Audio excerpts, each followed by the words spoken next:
Hi, welcome to the Elizabeth Lawrence House and Garden. I'm Andrea Sprott, Garden Curator. Thank you for joining me for a very special virtual Imbibe and Inspire garden tour. So grab your glass and let's see what's blooming in June. So Elizabeth Lawrence designed this garden to have something in bloom every season of the year, every day of the year if possible. There's always something of interest to see. There's something new coming up and other things are going down or going dormant. There's always something different to see. So I like to tell people to come back as often as they can to see everything. And one of the things that Elizabeth Lawrence was famous for saying is that you haven't seen my garden, you've only seen it today. One of Elizabeth Lawrence's favorite plants was daylilies, and she said this in an article written for Herbertia in March of 1944. Some of them are subject to the gambols of my Springer pup, who loves to plunge through a clump of daylilies when the dew is on them. Sussing out the true identities of Elizabeth Lawrence's daylilies continues to be a slow and tedious task. So I match the flowers to her bloom journals, her research notes, and her color charts and her writings. That can be really time-consuming, but it's always highly rewarding. After 9+ years, only about 6 of the 32 varieties in the garden have been positively identified. Thankfully, no pup gambols through them today. So I'm standing right behind Elizabeth Lawrence's original clump of Crinum Cecil Howdy shell, and this is what she had to say about it. If I could have only one Crinum, Cecil Howdy shell would be it, for it outflowers them all, putting up one scape after another from late May through August. I keep it in the back of the border, as the scapes are nearly 4 feet tall, twice as tall as those of the Americrinums, which must go near the front. And the large mass of foliage is rather untidy. While this 8-year-old Crinum is not so handsome as a clump of lilies in full bloom, no lily has ever bloomed in my garden for 3 months or bloomed for so many years with increasing vigor. This is a little older than 8 years, and I can definitely say that it has increased in vigor as well as size, because I am not a small person. These stems are about 5.5 or 5 feet tall, and it still blooms from May into August.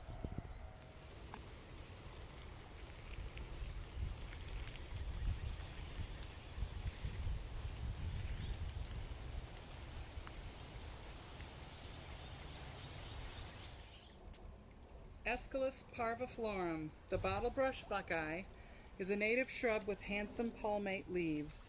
This is a valuable shrub for blooming in the shade. It suckers freely and keeps growing in girth until it makes a mass 16 feet or more in diameter, but is seldom more than 4 or 5 feet tall. It needs room to spread, and if it isn't given room, it takes over anyway. That was from Elizabeth Lawrence's article for the Charlotte Observer from May 4th of 1958. And this is a shrub that she planted in 1951, and it still blooms every year about the second week of June.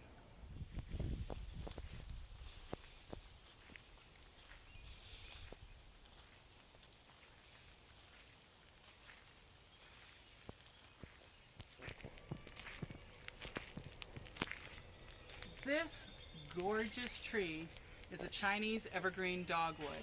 It's called Cornus angustata Ellsbury, and it was discovered by John Elsley of South Carolina. He lives in Greenwood, South Carolina, very wonderful British gardener. And this is a fantastic dogwood. It does hold its leaves, like it says, evergreen dogwood.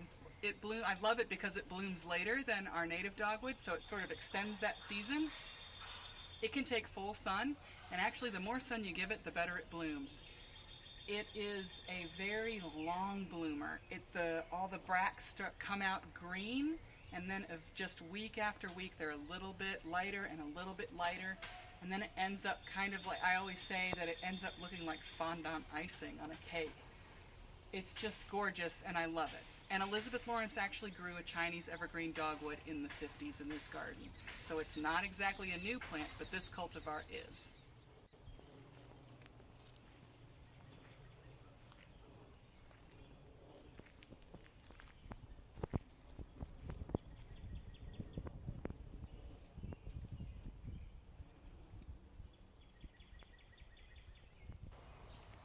This charming little white flower is Calamaris pennitifida, or double Japanese aster. It would not be in the trade today if it wasn't for Elizabeth Lawrence. And any time that this plant is written about to this day, she is always mentioned. It blooms from June until frost, and it's a lovely perennial. It spreads a little bit, but that gives you enough to give away to fellow gardeners. So this is coral bush. It is called Erythrina christogalii, and this is the variety compacta.